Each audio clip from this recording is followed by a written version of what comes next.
ಫ್ಲೋರ್ನಲ್ಲೂ. ಅದಾದ್ಮೇಲೆ ಜನ ಕೂತ್ಕೊಳ್ತಾರೆ ಮಾತಾಡೋಕ್ಕೆ. ಇದೇ ನಿದರ್ಶನ. ಇವತ್ತು ನಮ್ಮ ಚಿತ್ರರಂಗ ಕುಂಟ ಇದೆ ಅಂತ ಹೇಳ್ತಾರೆ. ಇದಕ್ಕೆ ಸೊಲ್ಯೂಷನ್ ತುಂಬ ಸಿಂಪಲ್. ಜನ ಬರೋದು ನಗೋದಿಕ್ಕೆ. ನಮ್ಮ ಪಿಟೀಲ್ಗಳು ಕುಯ್ದು ಅವ್ರನ್ನ ಯಾಕೆ ಕಳಿಸ್ತಾರೆ ಅಲ್ವಾ? ಸಿನಿಮಾದಲ್ಲಿ ಕಾಮಿಡಿ ಅಂತ ಶುರು ಮಾಡಿದಂಥ ಸೀರೀಸ್ ಮಾಡಿದ್ದೆ ಸಿಂಗ್ ಬಾಬು. ನನ್ನ ಅದೃಷ್ಟ ಕೋತಿಗಳು.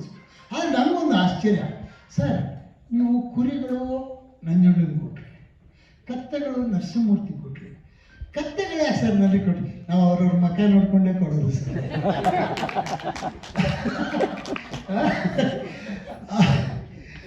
ನನ್ನ ಅನುಭವ ಅವ್ರ ಜೊತೆ ಕೆಲಸ ಮಾಡಿದ್ದು ತುಂಬ ಸಿಂಪಲ್. ನಾನು ನಾಟಕದಿಂದ ಬಂದು ನಾನು ಸಿನಿಮಾ ಡೈಲಾಗ್ ರೀತಿಲಿ ಬರೀತಾ ಇದ್ದೆ.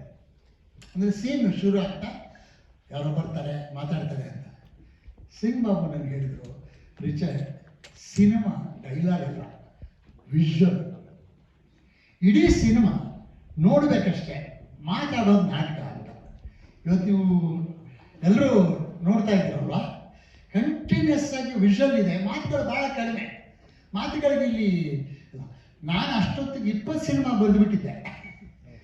20 ಸಿನಿಮಾ ಆದ್ಮೇಲೆ ನನಗೆ ಸಿಂಗ್ ಬಾಬು ಹೇಳೋರು ಹಿಂಗೆಲ್ಲ ಸಿನಿಮಾ ಬರೆಯೋದು. ಇದಾದ್ಮೇಲೆ ನಾನು ಬರೆದದ್ದೆಲ್ಲವೂ ತುಂಬ ಡಿಫ್ರೆಂಟ್. ಕೋತಿಗಳಲ್ಲಿ ಒಂದು ಸೀನ್ ಇದೆ, ಉಮಾಶ್ರೀದು ಒಂದು ಸೀನು, ನಾರಾಯಣು ಮೋಹನ್ನು ದೆವ್ವ ಆಗಿ ಬರೋ ಸೀನು. 7-8 ನಿಮಿಷ ಇರ್ಬೋದಲ್ಲ, 7-8 ನಿಮಿಷ ಮಾತೇ ಇಲ್ಲ. ಇಡೀ ಥಿಯೇಟ್ರ್ ಬಿದ್ದು ನಗ್ತಿರುತ್ತೆ.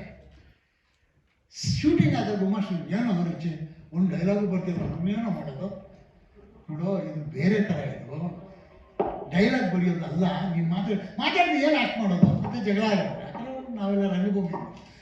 ನಾರಾಯಣಂತೂ ಏನು ಸರ್ ಮಾಡೋದು ಸರ್? ಏನಿಲ್ಲಪ್ಪ, ಭಯ ತೋರಿಸೋದು ನಿನ್ನ ಮುಖದಲ್ಲಿ. ಅಯ್ಯೋ ಅನ್ನಂಗಿಲ್ಲ, ಬರೀ ನೀನು ಆ್ಯಕ್ಷನಲ್ಲಿ ಭಯ ತೋರಿಸ್ಬೇಕು. ರಮೇಶ್ ಅದನ್ನು ತುಂಬ ಚೆನ್ನಾಗಿ ಬೇಗ ಅರ್ಥ ಮಾಡಿಕೊಟ್ರು. ಆಮೇಲೆ ಅಂದರೆ ಸಿನಿಮಾ ಮಾಡೋ ರೀತಿಯೇ ಬೇರೆ. ನಾವು ಸಿನಿಮಾನ ಆಡಿಯೋ ಮಾಡಿಕೊಂಡು ಇಷ್ಟು ವರ್ಷ ಬೆಳೆದ್ಬಿಟ್ಟಿದ್ವಿ. ನನಗೆ ಆ ದಾರಿಯಲ್ಲೇ ಹೋಗ್ತಾ ಇದ್ದವ್ರಿಗೆ ಇದೆಲ್ಲ ದಾರಿ ಅಂತ ತೋರಿಸ್ಕೊಟ್ಟಿದ್ದು ಸಿಂಗ್ ಬಾಬು. ಇಡೀ ಚಿತ್ರರಂಗಕ್ಕೆ ಕಾಮಿಡಿ ಅಂದರೆ ಏನು, ಕುರಿಗಳು, ಕೋತಿಗಳು, ಕತ್ತೆಗಳು, ಇದು ಸ್ಟಾರ್ಟ್. ಇದರಿಂದ ಬೇಕಾದಷ್ಟು ಬರುತ್ತೆ. ರಾಜ್ಕುಮಾರ್ ಒಂದು ಒಳ್ಳೆ ಮಾತು, ನಾವು ಸಿನಿಮಾ ಮಾಡೋಕ್ಕಿಂತ ಮುಂಚೆ ಮೊದಲು ನರಸಿಂಹರಾಜು ಬಾಲಕೃಷ್ಣ ಡೇಟ್ ಇದೆಯಾ ನೋಡಿ, ಅವ್ರು ಎಸ್ ಅಂದರೆ ನಾನು ಡೇಟ್ ತೊಗೊಳ್ಳಿ. ಅಂದರೆ ಹಾಸ್ಯಕ್ಕೆ ಎಷ್ಟು ಬೆಲೆ ಇತ್ತು ಅಂತ ಅಲ್ವಾ? ಇವತ್ತು ನಾನು ಹೇಳ್ತೀನಿ, ಕನ್ನಡ ಚಿತ್ರರಂಗ ಆಗಲಿ ನಾಟಕ, ನಾನು ನಾಟಕದಲ್ಲಿ ಸಾಲ ಮಾಡಿದೆ, ತೀರಿಸಿದ್ದು ನಗೆ ಹಬ್ಬದಲ್ಲಿ. ಆಮೇಲೆ ಅದು ನಗೋದು ಎಷ್ಟು ಇವತ್ತಿಗೆ ಎಲ್ಲರೂ ನನಗೆ ನಿಮ್ಯಾನ್ಸ್ನವ್ರು ಕರೆದು ನಮಗೆ ಸನ್ಮಾನ ಮಾಡಿದ್ರು. ರಿಚರ್ಡ್, ಎಂಥ ಸಮಾಜ ಸೇವೆ ಮಾಡ್ತಾ ಇದ್ದಾರೆ ಅಂದರೆ, ನಮಗೆ ಇಲ್ಲಿ ಡಿಪ್ರೆಷನ್ ಆದರೂ ಬಂದರೆ ಅವ್ರಿಗೆ 10 days ಟ್ರೀಟ್ಮೆಂಟ್ ಕೊಡ್ತೀವಿ. ಅವ್ರು ಒಂದ್ಸಲ ನಕ್ಬಿಟ್ರೆ, ಸುಮ್ಮನೆ ನಕ್ಬಿಟ್ರೆ ಅವ್ರ ಕಾಯಿಲೆ ವಾಸಿ. ಅದರಿಂದ ಇವತ್ತು ಎಲ್ಲರೂ ನಕ್ಕಿದ್ದೀರಾ. ಈ ಥರದ್ದೇ ಸಿನಿಮಾಗಳು ಹೆಚ್ಚು ಮಾಡಲಿ ಅಂತ ಸಿಂಗ್ ಬಾಬು ಕೇಳ್ತೀನಿ. ಚಾಪ್ಲಿ ಹೇಳಿದಂಗೆ, ಇಫ್ ಐ ಹ್ಯಾವ್ ಒಂದು ದಿವಸ ಅವ್ರು ಮಾಡಿ ಅಂತ ಕೇಳಬೇಡಿ, ಮಾಡಕ್ಕೆ ಏನಾಯ್ತು, ಮಾಡುವಾಗ ಸಮಸ್ಯೆ. ಯಾಕೆಂದ್ರೆ ಬೇರೆ ಜನ ಸಮಸ್ಯೆ. ಈ ಸಿನಿಮಾನ ಹಿಂಗೆ ಸರ್, ಇಲ್ಲಿ ವನವಾಸ ಮಾಡಿದೆ ಶ್ರೀರಾಮನಾಗಲ್ಲ, ಅಜ್ಞಾತವಾಸ ಮಾಡಿದೆ ಪಾಂಡವ, ಇದೆಲ್ಲ ಇದ್ದೇ ಇರುತ್ತೆ. ಇದೆಲ್ಲ ವಹಿಸ್ಕೊಳ್ಳೋದಲ್ಲ. ಇದಾದ್ರೆ ನಮ್ ನೋವು ಇದ್ರೆ ಮಾತ್ರ ನಿಮ್ಗೆ ನಗ್ಸಕ್ ಸಾಧ್ಯ. ನಿಮಗೂ ನೋವು ಗೊತ್ತಿದ್ರೆ ಮಾತ್ರ ನಿಮಗೂ ನಗ್ಸಕ್ ಸಾಧ್ಯ. ರಿಚರ್ಡ್ ಅವರು ಹೇಳಿದ್ದು ಒಂದು ವಿಚಾರ, ಡಾಕ್ಟರ್ ರಾಜ್ಕುಮಾರ್ ಅವರು ನರಸಿಂಹರಾಜು ಅವ್ರ ಡೇಟಿಗೆ ಕಾಯ್ತಾ ಇದ್ರು. ಅವರೊಬ್ಬರೇ ಅಲ್ಲ, ಮೆಹಮೂದ್ ಡೇಟ್ಗೆ ಹಿಂದಿ ಚಿತ್ರರಂಗದ ಎಲ್ಲ ಹೀರೋಗಳು ಕಾಯ್ತಾ ಇದ್ರು, ಇನ್ಕ್ಲೂಡಿಂಗ್ ದಿಲೀಪ್ ಕುಮಾರ್ ಯಾವತ್ತು ಬರ್ತಾರೆ ಅಂತ. MGR ಅಷ್ಟೇ, ನಾಗೇಶ್ ಪಾರ್ಕ ಅವ್ರದ್ದಾನ್ ಫಸ್ಟ್ ಡೇಟ್ ಇರ್ತೀವ ಅಪ್ರೋಚ್ ಮಾಡಲ.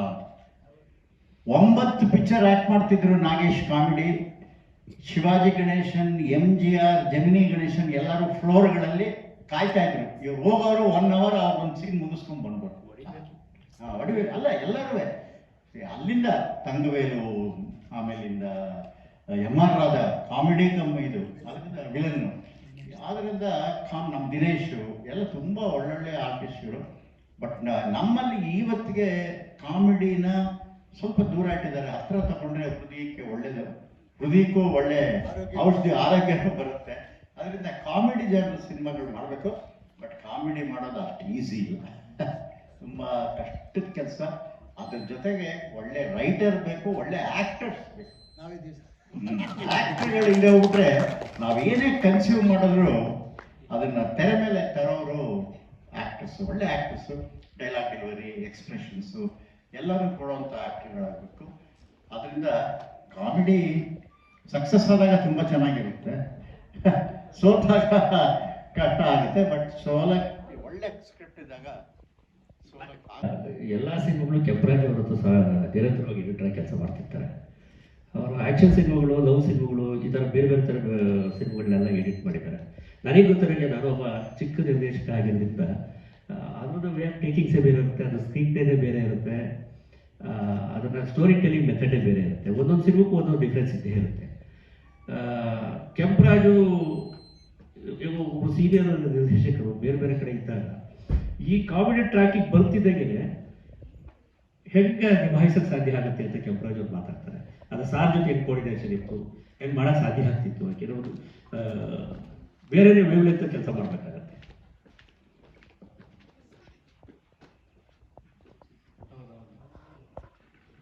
ಆ್ಯಕ್ಚುಲಿ ಸಿನಿಮಾ ಅಂತ ಮಾಡಿದಾಗ ಎಲ್ಲರೂ ಒಂದು ಟ್ರ್ಯಾಕ್ ಇಟ್ಕೊಂಡು ಮಾಡ್ತಾರೆ. ಒಂದು ಲವರ್ ಬಾಯ್ ಇರ್ತಾನೆ, ಆಕೆ ಒಬ್ಬ ಲವರ್ ಇರ್ತಾರೆ. ಆದ್ರೆ ಈ ಪಿಕ್ಚರಲ್ಲಿ 4 ಜನ ಲವರ್ಸು, ಅದ್ರ ಜೊತೆಗೆ ಇನ್ನೊಂದು ಪೇರ್ಗಳು, ಅಷ್ಟು ಇಟ್ಕೊಂಡು 4 ಟ್ರ್ಯಾಕ್ ತಗೊಂಡು ಮಿಕ್ಸ್ ಮಾಡೋದು ಭಾಳ ಕಷ್ಟ ಇದೆ. ಈ ಸಿನಿಮಾ ರೆಡಿ ಆದಾಗ ಯಾವಾಗಲೂ ಅಷ್ಟೇ ಮೊದಲು ಫಸ್ಟ್ ಪ್ರೇಕ್ಷಕ ಎಡಿಟ್ರೆ. ನಾವು ನೋಡಿದ್ವಿ ಪಿಕ್ಚರ್, ನೀವು ಸಿನಿಮಾ ರಿಲೀಸ್ ಆದ್ಮೇಲೆ ಸಿನಿಮಾ ಮಾರ್ನಿಂಗ್ ಶೋ ನೋಡಿ ಸಿನಿಮಾ ಸಕ್ಸಸ್ ಆಗುತ್ತೆ ಅಂತಂದ್ರು. ಆದರೆ ನಾವು ಸಿನಿಮಾ ಎಡಿಟ್ ಮಾಡಿದಾಗಲೇ ಹೇಳಿದ್ದೆ ಅವ್ರಿಗೆ ಡೆಫಿನೆಟ್ ಆಗಿ ಸಕ್ಸಸ್ ಆಗುತ್ತೆ ಅಂತ. ಯಾಕಂದರೆ ಡೈರೆಕ್ಟರ್ನ ಎಲ್ಲರೂ ಬೈದಿದ್ರು ಅವಾಗ, ಎಂಥ ಒಳ್ಳೊಳ್ಳೆ ಸಿನಿಮಾ ಮಾಡಿದ್ದಾರೆ, ಹೋಗಿ ಈ ಥರ ಸ್ಟೂಪಿಡ್ ಸಿನಿಮಾ ಮಾಡಿದ್ದಾರೆ ಅಂತಂದರು. ಆದರೆ ಪ್ರೊಡ್ಯೂಸರ್ ಎಡಿಟಿಂಗ್ ರೂಮಲ್ಲಿ ಬಂದು ತಲೆ ಮೇಲೆ ಕೈ ಹೊತ್ಕೊಂಡು ಕೂತ್ಕೊಂಡ್ರು, ಅಯ್ಯೋ ನಮ್ಮ ಸಿನಿಮಾ ಏನಪ್ಪ ಕತೆ ಮುಂದಕ್ಕೆ ಅಂತ. ಅವತ್ತು ಧೈರ್ಯ ಕೊಟ್ಟವ್ರೆ ನಾನು ಮತ್ತು ವೆಂಕಟೇಶ್ ಇಬ್ರು. ಈ ಸಿನಿಮಾ ಗ್ಯಾರಂಟಿ 100 days ಹೋಗುತ್ತೆ, ನೀವು ಎದುರ್ಕೋಬೇಡಿ, ಧೈರ್ಯವಾಗಿ ಮುನ್ನುಗ್ಗೋಣ ಅಂತಂದ್ವಿ. ಇವತ್ತು ಅದೇ ಥರ ಆಗಿ ಸಕ್ಸಸ್ ಆಗಿ ಇವತ್ತು ನೀವೆಲ್ಲ ನೋಡಿದ್ದೀರಾ. Thank you. ಧನ್ಯವಾದಗಳು. ಕಾಂಬಿನೇಷನ್ ಚೆನ್ನಾಗಿದ್ದಾಗ ಬರೀ ನಟರು ಮುಖ್ಯ ಆಗಲ್ಲ. ಸಾರ್ ಯಾವಾಗಲೂ ಹೇಳ್ತಿರ್ತಾರೆ, ಯಾವಾಗ ನಿರ್ದೇಶಕ ಹೀರೋ ಆಗ್ತಾರೆ ಅವ್ರ ಸಿನಿಮಾ 100% ಗೆಲ್ಲುತ್ತೆ ಅಂತ. ಹೀರೋ ಯಾವತ್ತೂ ಕೇವಲ ಬೆಳಗ್ಗೆ 10:30 ಶೋಗೆ ಅಷ್ಟೇ ಅವ್ರ ನಾಯಕರಾಗಕ್ಕೆ ಸಾಧ್ಯ.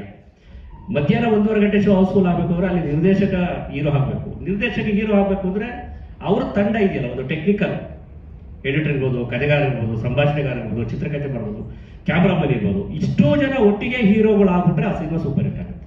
ಅದ್ರಲ್ಲಿ ಯಾರು ಒಬ್ಬ ಕಡಿಮೆ ಆದರೂ ಇನ್ನೊಂದು 10 ದಿವಸ ಕಡಿಮೆ ಆಗುತ್ತೆ.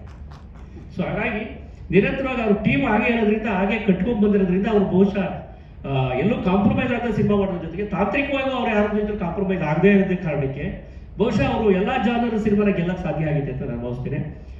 ಇವತ್ತು ನಮ್ಮ ಜೊತೆ ಭಾಗವಹಿಸಿದ ರಿಚರ್ಡ್ ಸರ್ಗೆ ನೆನಪಿನ ಕಾಣಿಕೆನ ಕೊಡಿ.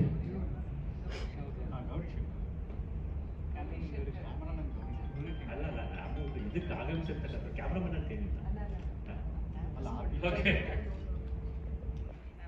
ಕೊಡಿ ಸರ್, ಕೊಡಿ ಸರ್.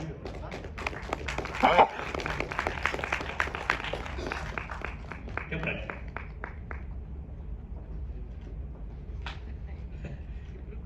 ಇಟ್ಕೊಳ್ಳಪ್ಪ.